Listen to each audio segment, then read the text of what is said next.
这千年太岁乃是突厥可汗的长子阿史那都进献的，臣弟借花献佛，恭祝陛下万岁，龙体圣安。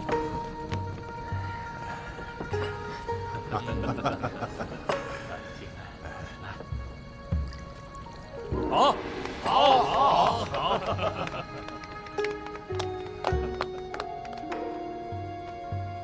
这样的宴席着实让人烦闷。你大可不必来。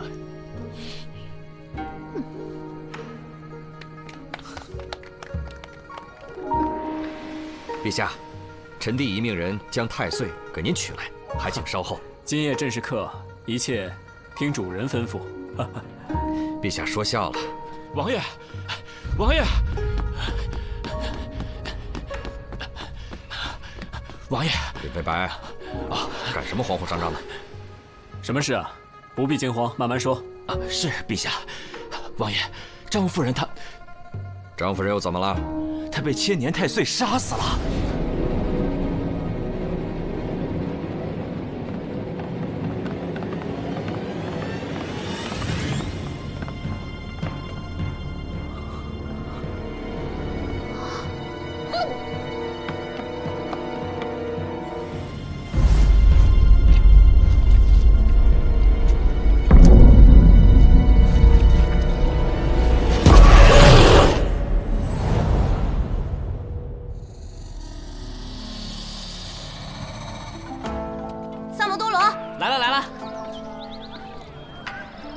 说吧，我家那口子最近有没有和那个小骚货来这吃饭5文钱包打听。我给你10文。之前来吃过一碗面。什么？这个臭不要脸的，死心不改，看老爷回去怎么收拾他。我觉得这事儿你也别太往心里去，男人嘛，谁还不会有点死老外，嫌最近日子过得太舒坦了是不是啊？那2口子要是在店里掐起来，你端着呀？三毛！哎呦，我的炮爷，您今儿怎么有功夫亲自来视察我告诉你，别想躲，老娘跟你没完！吴王府昨晚设宴，老大和子苏都受邀了。什么宴会？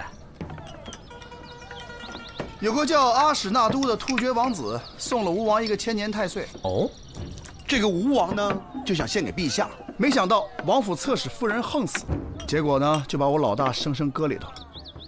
说是那侧室夫人被太岁所杀，你们说邪门不？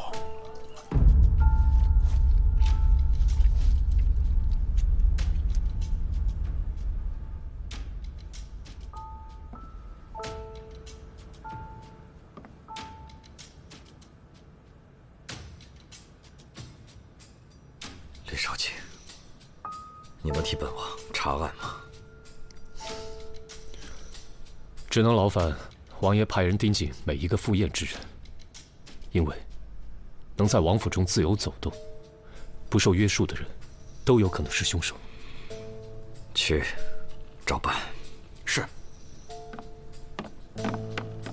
王爷，阿史那都已派人严加看管。王爷，王爷，臣妾早就跟您说过，那是邪灵之物，根本不是什么灵丹妙药。送王妃回别院。王爷，王爷，阿史那都为何向本王进献太岁？别以为本王不知道。王爷，臣妾是冤枉的。带他下去。相信臣妾。带他走。王爷。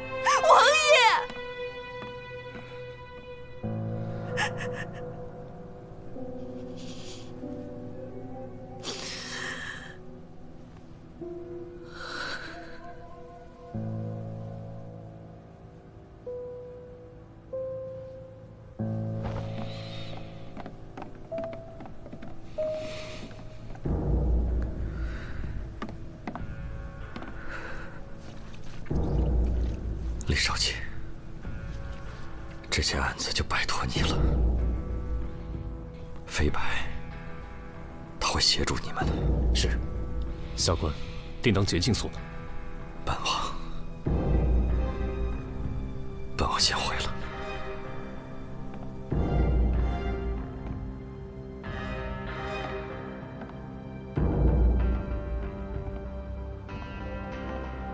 李少卿，这个库房四面都没有窗户，我们派了4个仆人把守，2个时辰换一次。刚才下官也问过仆人，除了张夫人的婢女明月硬要他们离开入乡的时间外，再也没有离开过。官人饶命，是夫人让我这么做的。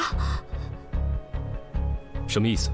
夫人近来体弱多病，之前听说太岁有延年益寿、永葆青春的功效，便动了私心来偷吃，因此他叫我支开仆人，自己偷偷来到库房。哦，小的记得，王妃之前劝过张夫人别打太岁的主意，2人为此发生争执。后来还是令长史过来将2人劝好的。啊，确实如此。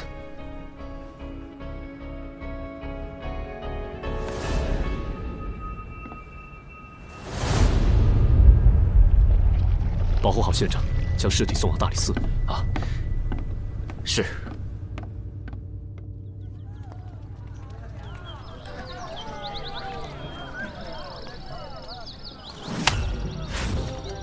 让萨摩跟我去办案。他是你大理寺的人，还是我凡社的人？反正你店里生意也不怎么好。哪只眼睛看见我店里生意不好啊？开个价吧。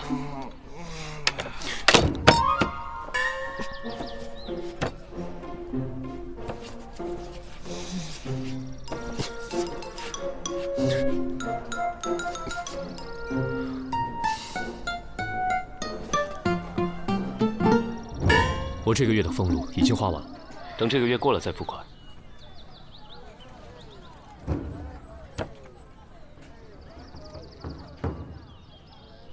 3份利，成交。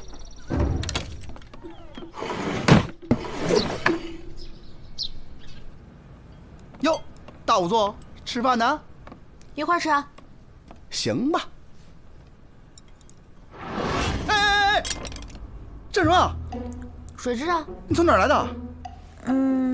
从张夫人鼻子和下体取出来的。要不要加点酱汁当刺身吃？谭少燕，你现在口味越来越重啊。那个，对了，那个尸体验的怎么样了？老大问。我已经验过了，死亡时间是在昨晚的戌时左右。死因呢？应该是被击晕之后，大量的水蛭同时叮咬，造成失血过多而亡的。从这个创面的数量上来看，应该有上千条之多。但是，这些水蛭有点奇怪，叮咬的都是血脉密布之处。哦，这些小家伙还挺凶残啊！哎，那个死者是什么时候被发现的20时。我能看一眼尸体吗？随便。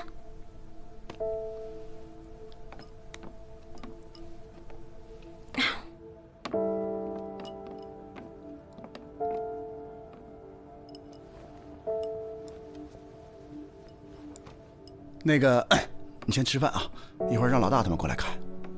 你怎么看一眼就走的啊？那些水蛭是物证啊，你别真给吃了。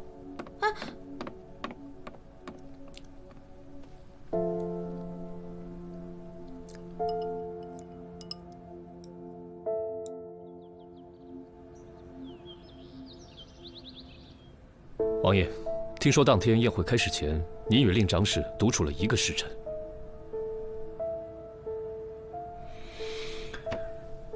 正是。当时我和飞白先去查看了一下贡物，之后又来到书房里喝了一点酒。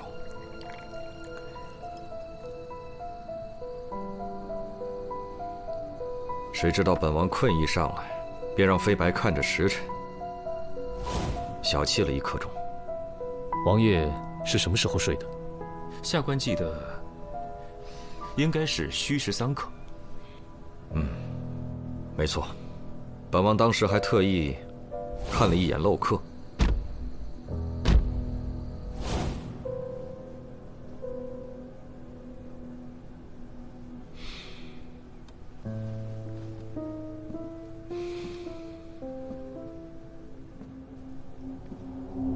此事还烦请李少卿不要在朝中宣扬。请王爷放心。那就好，辛苦各位了。本王还得处理一下张夫人的事，暂且失陪了。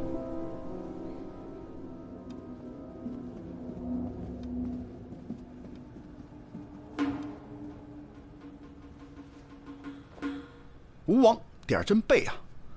你看这个吴王呢，年轻的时候就死过2妾，这人呢有权有势有啥用呢？所以，废话那么多。听说现在嫌疑最大的是王妃，有杀人动机吗？没错，她是外域人，遇刺的大婚。自从侧妃张夫人入了王府后，深得宠幸，此后王妃便一直幽居在流霞别院。与其说别院，倒不如称其为冷宫，更为确切。那咱便去会会这个被打入冷宫之人。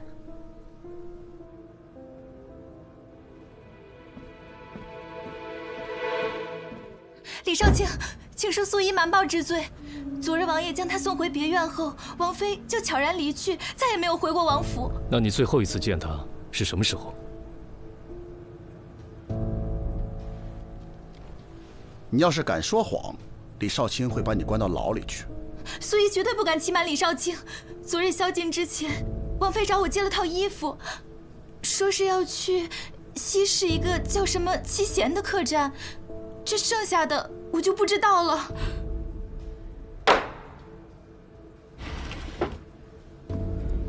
那女子和一个突厥男人在房中大吵大闹，折腾了一晚上。之后他们2人还出去过吗？那个女子争执过后就独自离开了。那个突厥人好像叫阿史那都。我求你不要再缠着我了，云舒，我这就带你回突厥。我们已经不可能了。你肯定有难言之隐，你告诉我。没有，我以为人妇。阿史那都，你别再逼我了，这不是爱，是占有欲。可是我爱你啊！我就听到这些。有发现吗？没什么有用的东西留下。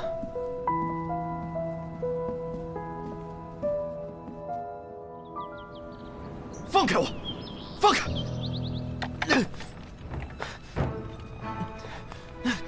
本王是被冤枉的。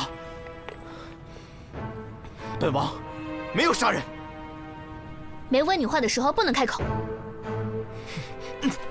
案发后，王妃换了婢女的衣服前去找过你。没错。她为何要去找你？我和云舒多年前就已经相识了，而且早在她被你们皇帝赐婚之前，我们就已经私定终身了。在七贤客栈，我想让她跟我走，可是云舒。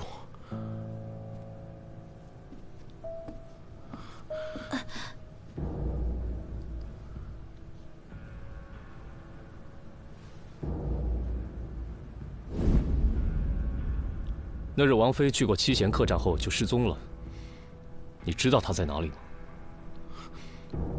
她不见了。难道不是你伙同王妃一起杀了张夫人吗？那个什么张夫人，我见都没见过，我为什么要杀她？这次来大唐，我只不过想把云舒带走而已。你们一定要找到云舒，求你们了，求你们。把他押下去吧。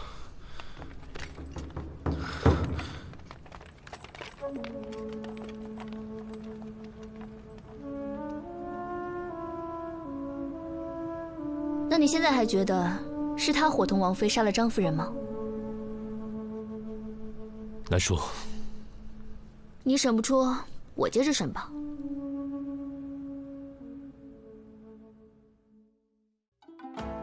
彼黍离离，必稷之苗。彼黍离离，必稷之苗。行迈靡靡，忠心摇摇。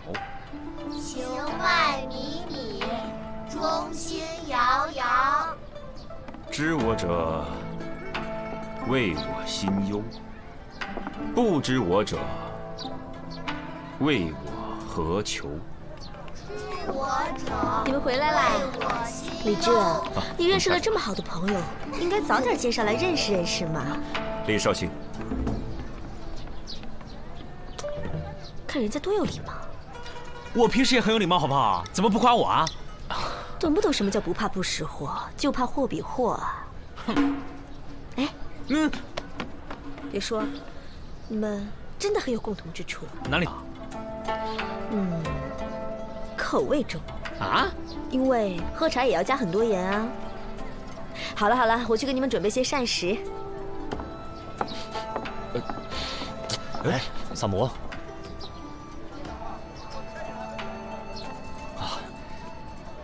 李少卿，你这个香囊戴很久了吗？萨摩，令长史，那个萨摩多罗有点奇怪的癖好，见谅啊。你这个香囊哪来的？这个香囊是我在西市胡商那儿胡乱买的，这个里面的药物可招虫子了，建议你不要再带了。是吗？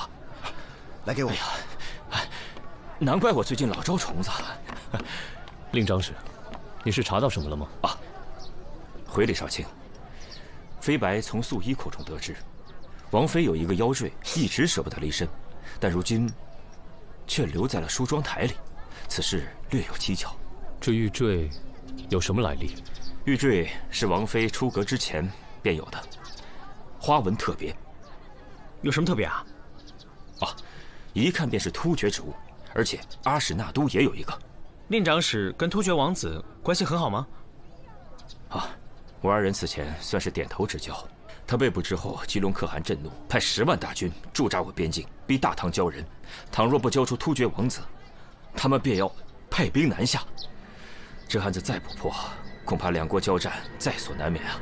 萨摩，我们一起重回命案现场。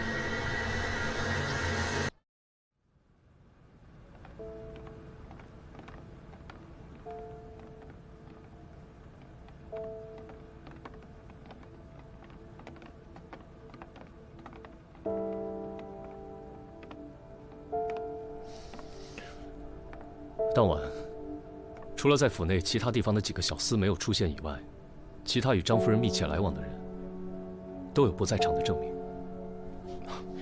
李少卿，当晚值守的几个仆人都带过来了。你们几个一会儿好好回答几位官人的问题。是。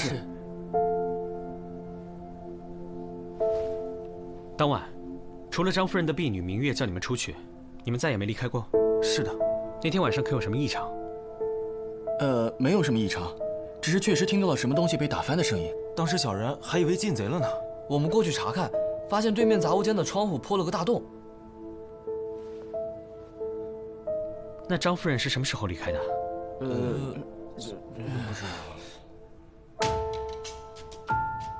到对面杂物间看看。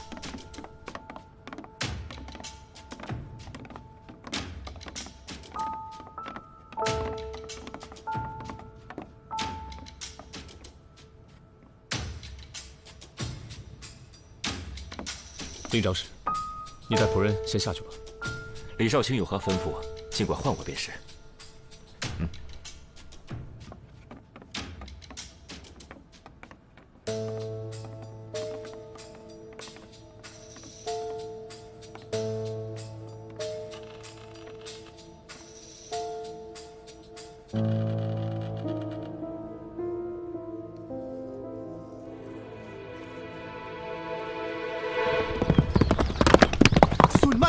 别摔着啊！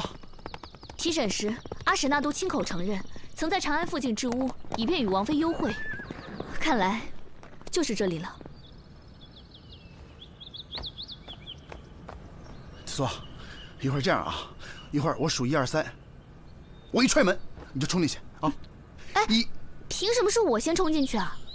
那这样啊，我数1、2、3，你推门，我冲进去。预备，1，哎！别进来！怎么了？那个吴王妃死了啊！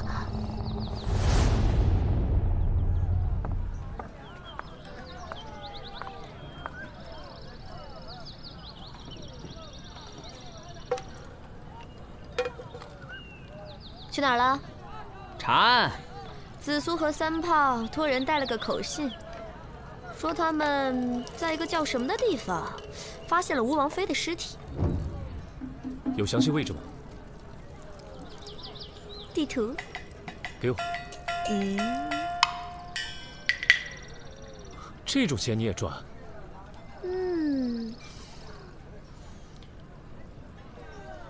琳琳，难怪萨摩跟你一模一样。哎，我可只说了一句话，关我什么事啊？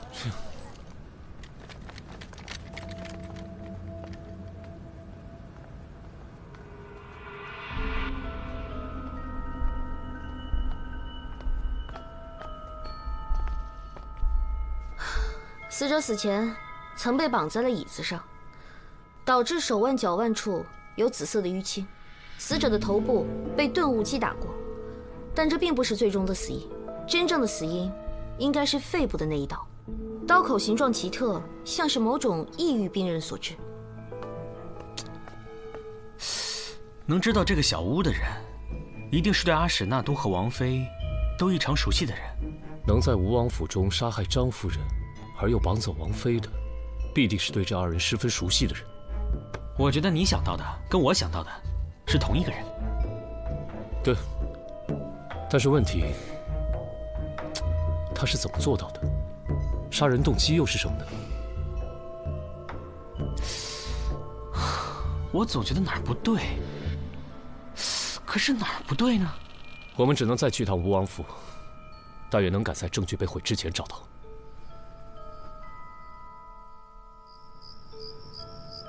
当时他们二人就在这个房间里喝的酒。没错。中途可否有人离开过？并没有，除非他二人串通，制造假的不在场证明。哎，你们看，这吴王就是财大气粗啊，这漏客都是用酒做的。啊？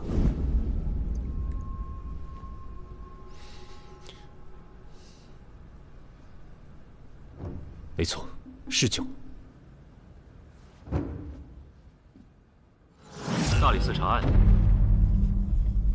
几日前，吴王府参加夜宴的官员，是不是你们驿站负责接送的？正是。你可记得当夜发生过什么不寻常的事吗？当然记得了。记得当日一位官员差人把马匹送回来的时候，身上竟然有好些个水蛭。你确定是水蛭？小人比谁都心疼这些马儿。那位官人是不是在宴会上偷偷将小锥儿弃沟里去了？送回来时，马身上钉了好多水蛭，个个又肥又大的，真是心疼死我了。哎，是哪一位官员啊？这个，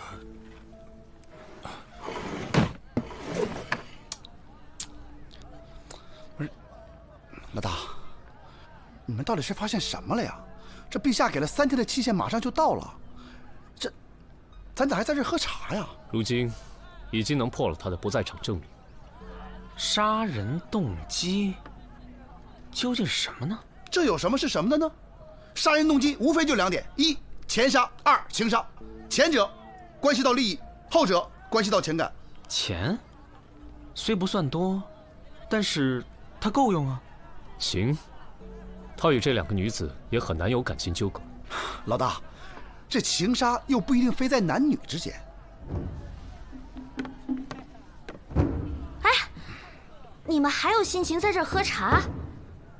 不是说给你们限制的时间已经到了吗？就这几天啊，突厥士兵已经袭击了一个小村子。放话说，倘若阿史那都那儿有1根毫发损伤，他们将一路南下。哼，你还笑得出来啊？三胖，你真是个断案高手。案子破了，我知道动机是什么了。我破的案。这个案子从一开始就指向阿史那都，一旦阿史那都被杀，突厥和大唐的战事就在所难免了。走了。来人呐！本王没杀过人，快放我出去！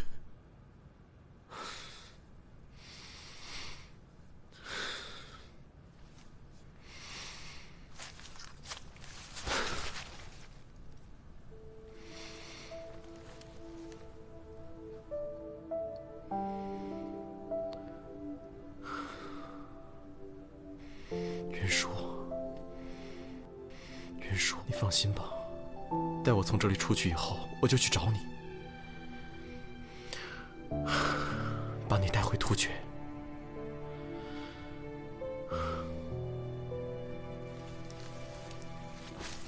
我们此生再也不分开了。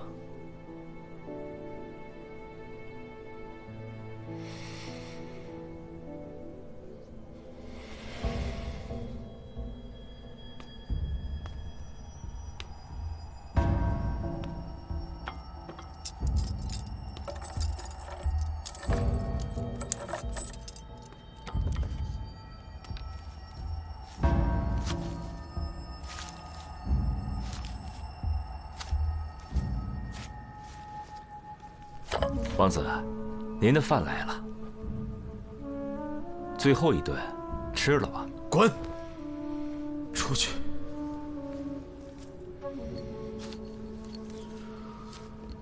那您喝点水吧。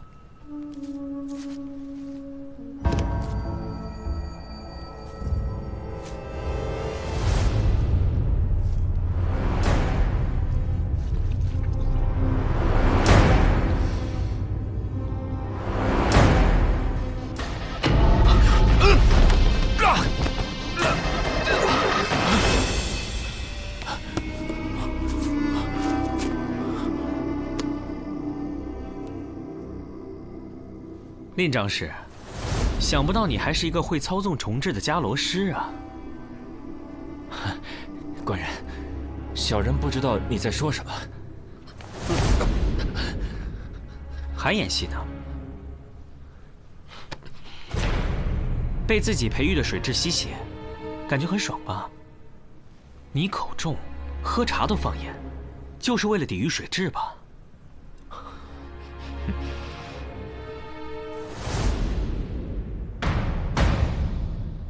你们这是血口喷人！别忘了，夜宴当晚，下官可是有不在场证明的。在晚宴开始之前，王爷不是曾经小憩了1刻钟吗？哼，1刻钟？吴王府的书房到仓房的路上，来回便不止1刻钟，我有何时间作案？把东西抬上来吧。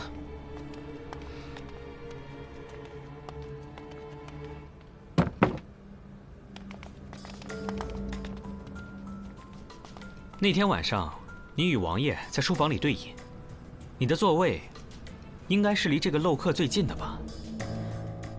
你在事先带来的酒里就动了手脚，让王爷昏昏欲睡，主动提出小憩。王爷睡前看到漏客是虚实3刻，睡后看到是4刻，他自然就会以为自己只睡了1刻钟。可你应该事先将酒倒入了漏刻当中，漏刻显示为虚实3刻，很有可能才2刻不到。你杀死张夫人，赶回书房。再用酒杯将多余的水舀出即可。令长史，难道你没闻出这漏刻里的水有酒的味道吗？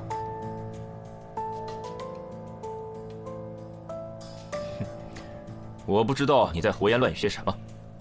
仓房对面的储物间里有个蜡烛制作的岩石机关，丝线的一头绑有重物，时间一到，蜡烛点燃丝线，重物自然就会将窗户打破。我曾经问过吴王妃的仆人，当时也是令长史告诉张夫人这个太岁的奇妙之处吧。而张夫人果然信以为真，以为吃了太岁，她就能够延年益寿、永葆青春。这是世间女子的贪念。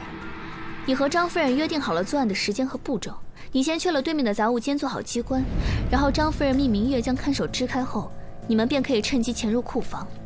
当张夫人正欲享用太岁时，你趁机将其杀死。而蜡烛机关触发后，看守自然会跑到对面去查看，这样你就有了逃离现场的时机。负责接送官员的一族也告诉我们，宴会当晚，令长史所乘马车的马上发现了水蛭，而且据他们所见，发现的水蛭十分的肥硕，那是迦兰特有的银鞭蛭。这种水蛭需要用人血孵化，吸血极快。你身上随身带的那个香囊，一闻便知是伽罗虫是用来育虫的。你为了伪造太岁吸血的假象，将夫人打晕之后，便驱使大量的银鞭蛭吸张夫人的血，导致张夫人流血过多而亡。说来说去，纯属臆测。我与张夫人平日里素来无冤无仇，我为什么要杀她？你假托太岁杀人，再嫁祸给突厥王子，圣上下令将其收押，如你所愿，突厥必然被激怒而出兵。我推测，吴王妃应该就是看破了你的秘密，才被你残忍的杀害了吧？你说什么？云舒死了？是的，他死在了山谷的那个小屋中。为什么？为什么？告诉我！我那么的相信你！放开！放开！说说吧。王妃无意间发现我与突厥的密信，我只能暂时囚禁她。王妃，只要你乖乖的待在这儿，我一定不会杀你。我不明白，你为什么要这么做？你明白又如何？你这么做，只会引起大唐和突厥纷争。难道兵连祸结，白骨路易才是你真正想要的吗？长史，令长史，现在收手还来得及。哼，你跟我说这些有何用？我本来就不是大唐的人。那我问你，张妍妍是你杀的吗？那是他自找的。我只是跟他透露了太岁的功效，可是他贪心啊，非要去偷吃才给我机会的。作为复国大计的一环，他必须死。那我呢？啊，对于你而言，我也只是你的一枚棋子，是吗？那你也肯定清楚，你如果不杀我，我必定会去破坏你的计划。可是我没有选择，我是大唐的子民。王妃，只要你乖乖的待在这里，我绝不会杀你。事成之后，我一定放你走。王妃，放开我！王妃，你为何要逼我？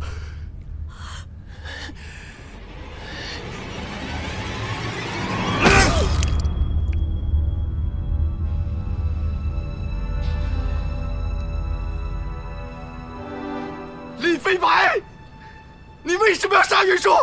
为什么？我要扒了你的皮！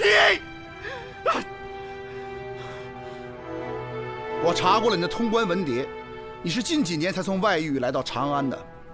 你的通关文牒上写了你来自柔然国，但你根本就没有柔然人的生活习惯，你的文牒是假的。你是迦兰国的人吧？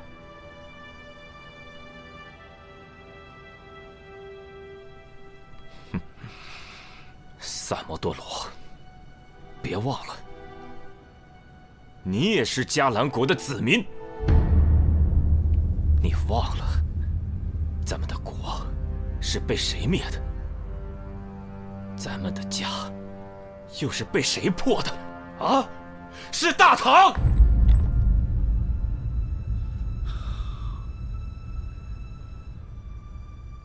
难道你就不想重建迦兰吗？没有国，我们一个个的全都是无主的游魂。唯一能让我活下去的动力，就是重新振兴迦兰国。人早晚都会死的，与其在灭国以后苟且偷生的活着，还不如为复国大业而亡。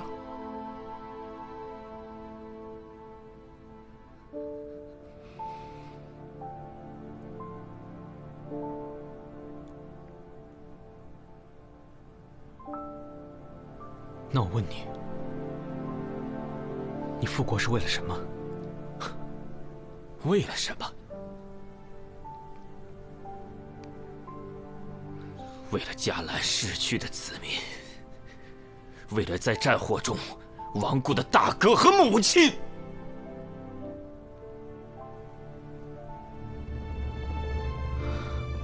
那你这不是复国，是复仇。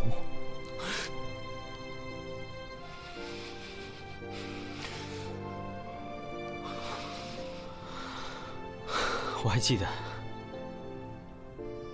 我小时候在迦兰过着那种无忧无虑的日子。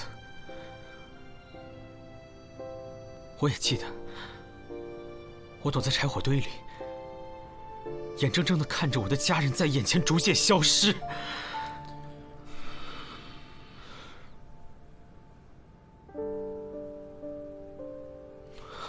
没有人会比我更痛，也没有人会比我更恨。我常常在想，难道我们因为我们心里的仇恨，难道我们因为我们所谓的复国，就要去杀掉别人的母亲和大哥吗？就要让更多的人成为像我一样的孤儿吗？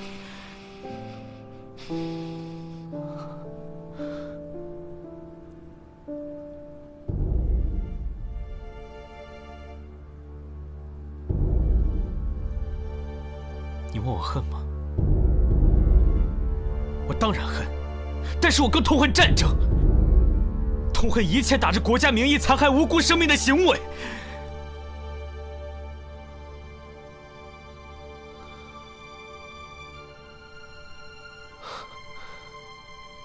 林大哥，不要再执迷不悟了，好吗？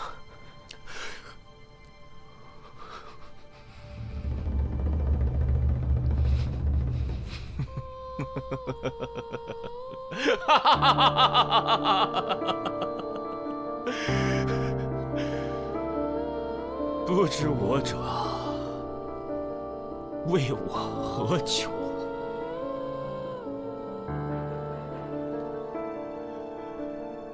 我只恨大计未能如愿，天佑迦兰！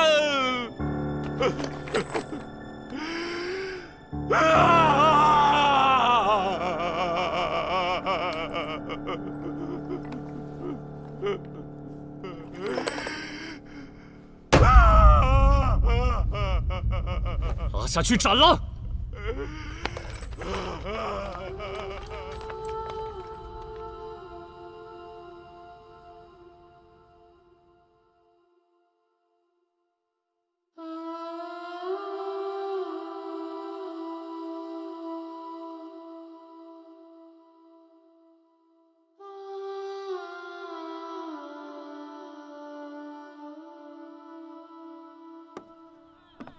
陛下向天下宣告，是吴王妃因擅妒杀害了侧妃张夫人，如今已派人将阿史那都送回了突厥。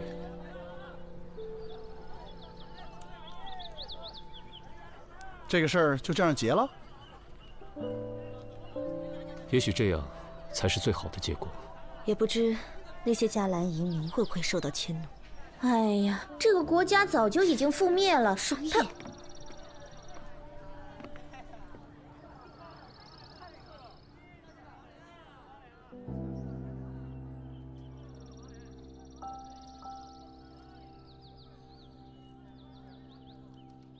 迦兰，也许此生只能在梦里回去了。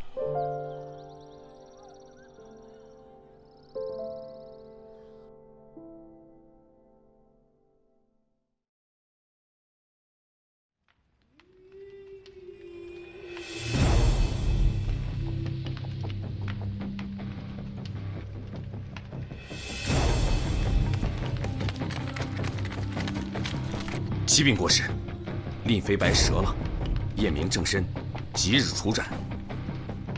这个案子还是萨摩破的。正是，若非他从中作梗，大唐和突厥已经开战，这个人必须处斩。愚蠢！萨摩是一颗棋子，没有他，复国大业不可能进展得如此顺利。此话怎讲？请国师明示。自始至终，萨摩都是我手中利器，替我铲除了无数障碍。我从黄泥章救出波斯人和赵匡国，为他们制定复仇计划，目标只有一个：兵部侍郎度良源。萨摩与李治相识不久，不想被卷入朝廷纷争，所以当他意识到赵匡国假死却未揭穿，我让波斯人服毒自尽，只是想给他们一个由头，尽快结案，好让赵匡国能伺机刺杀度良元。度良元是朝中最熟悉西线边防的将军，他死以后，大唐西线羸弱，给了我们长驱直入的可能性。国师英明。度良元死后，我安排心腹顶替兵部侍郎之职，遭到吏部尚书的阻挠。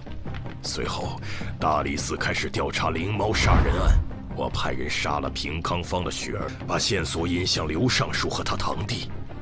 调查过程中，大理寺发现刘尚书利用职务之便私通胡氏，索要并报一事，刘尚书被迫辞官。那群毛贼原本下药把人迷晕后实施抢劫，苦主醒来后会认为是黑豹所为，没想到之后会内讧杀人。萨摩办案时居然敢服毒，让我意识到他对大理寺那些人产生了信任。李治那一刀没白挨。圣恩寺的僧人都是隋朝投诚的老臣，与李渊交好。新皇登基之后，他们惶惶不可终日。我派去搜寻藏宝图的探子被他们杀了。随后，我在朝中释放消息，让李世民对他们心生疑虑，派大理寺介入调查。案发后虽然有小僧顶罪，但为了化解皇上的疑虑，他们不得不交出藏宝图，以表投诚之意。那张图在押送过程中已派人临摹，相信很快能找到藏宝之处。苏秀才休妻，在我的诱导下，琪琪对苏秀才下了毒，热毒封喉，窒息之际，用刀切割器官，试图求生，却死于刀伤。赵思南伏法后，他爹赵校尉被牵连，空出武备库的职位，自此，长安的武备库便落入我手。走私军械也正是从这一步开始的。在我的安排下，东水村李正率领村民盗窃金库。案发之后，李正充当了替罪羊，掌管金库的太傅司卿被撤职，顶上去的是个庸才，镇不住手下官吏。这个口子一开，朝廷财帛唾手可得。独子惨死，灵堂还魂。在我的诱导下，急于复仇的僧人了凡与杜老太太合谋杀人，被萨摩识破。杜老太太被发配充军，她在长安西南的3000亩山地落入我手，成了我们的驻军点。神头刘芳是我在长安的线人，常年为我提供坊间情报。案发后，萨摩看到了玉佩上的伽罗纹样，开始怀疑刘芳的背景。他居然还记得伽罗圣歌，让我很意外。古氏怨灵一案，我为冯玉制定了复仇计划，数名高官死于非命，职位空缺。我方有3个4品以上官员入职，大获全胜。保平湖阴兵过路，孟昭复仇也是我安排的。此案让兵部尚书陆明仕途终结，之后顶替他的是顾明章，此人有把柄在我手中，这颗棋子随时可用。刘员外儿子造孽，我为苦主制定了复仇的计划。结案之后，朝廷严查民间麻烦，清除胡商，之后渠道和资源便落入我手。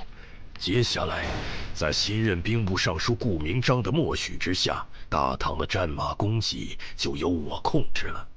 杜元山替我走私军械，被盯上，只能牺牲他了。他死后，火枭落入法网。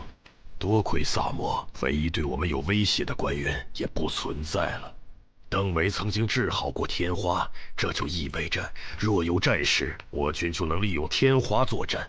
在我的诱导下，邓维用我给的药物毒杀了贾仲元。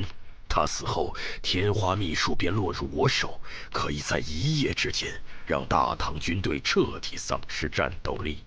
大唐与吐蕃关系缓和，对我们不利。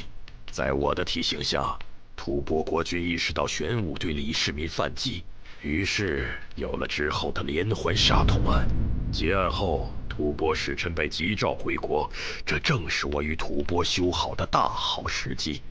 户部林侍郎的案子重点在那个大秦杨一。之前我高价聘请，遭到婉拒。案发后，他遭到牵连，严禁在长安城行医。我趁此机会将其拿下，为我军培训大批军医。太常寺郑少卿是皇上面前的红人，案发后朝堂上议论纷纷，他被迫辞官，顶其位的是我们的人，能与皇上朝夕相处，随时向我汇报朝堂内外的动向。信鸽能在开战时传达作战信息，但优秀的鸽种可遇不可求。我之前曾花大价钱向黎志桥买鸽子，但这呆子拒绝了我。于是我便诱导赵雷对他下手，引发了之后的一系列案件。黎志桥落入法网后，他的信鸽都落入我手。麻风病与天花一样，都能成为战时的武器。